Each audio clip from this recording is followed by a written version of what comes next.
Right, week 10, we got the Bills versus the Colts. So Buffalo is favored by 4 points. I'm going to take Indianapolis, even with the fact that Indianapolis has like a 90-year-old dude playing quarterback for him, Joe Flacco. And in my opinion, I don't think he looked very good yesterday. I'm not sure if they're going to stick with him. I didn't think he looked horrible. I just, and I know that they're probably thinking that even at 39 years old, he's got potential, but at the same time, they've got a lot of other pieces on that team, which is what's really kind of making this even. So the the simulation gives Buffalo a 60% chance of winning. And again, this is just a correlation.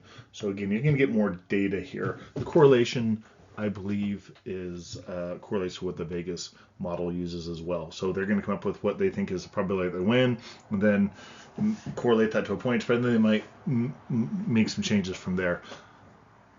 So I use that, but what I think is also telling is when you look at just the raw outcome of the averages between the two teams, is you definitely see a higher low point for Buffalo and a slightly higher high point for Buffalo. But my goodness, when you just look at the raw numbers, it's just an awful lot of overlap. Again, I'm going to wait and see what how the quarterback play is for Indianapolis. But when you look at just some of the numbers here, first off, I I still can't understand why Buffalo is mediocre at best. So, and I apologize to all the Buffalo fans, but you probably feel the same way I do. The offense is on the good side of mediocre, but still mediocre. The defense, so you see right here, they're not good against the rush, but they are good against the pass. The pass. When you come over here for Indianapolis, so I find this interesting. Their defensive pass rush is not ranked well, but they're good against the run. But man, I saw them getting a lot of pressure on the quarterback yesterday, and so I think that was against Minnesota. And I think part of the problem is the offense just wasn't able to string together enough points. But um, but that notwithstanding, they're they find ways to win. They've got a strong defense. They've got some strong fundamentals, some strong line play, and I don't think it's going to be Buffalo really run away with this like a -4 point spread is really going to have for them. Let's take a look at some of the raw numbers here. So, um, a couple things is when you look at Indianapolis, is it showing that that they should be able to run the ball? If they can run the ball and they can control it, uh,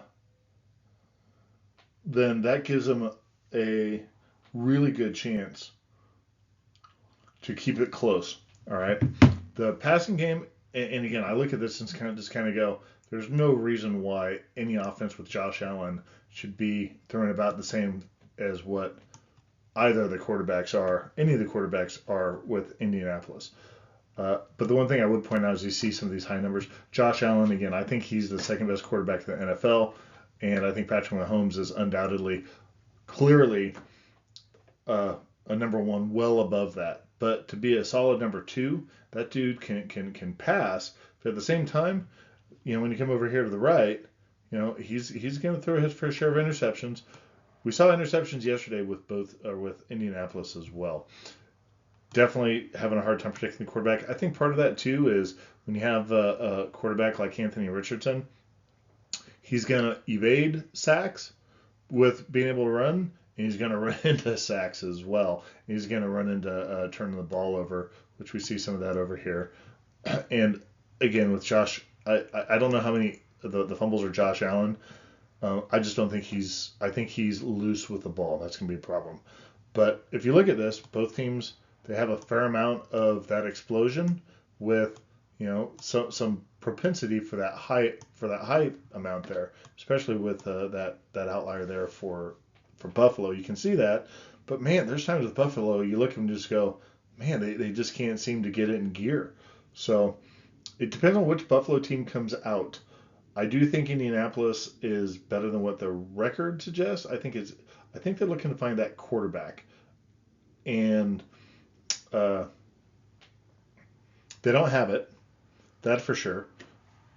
Joe Flacco is not going to be their guy, but the question is he going to be their guy long enough to get them through some difficult moments so that either Anthony Richardson can come up to speed, learn a few things here or there, or decide they need to move on from him. So, hey, I am trying to get more subscribers. I'm at about 127 right now.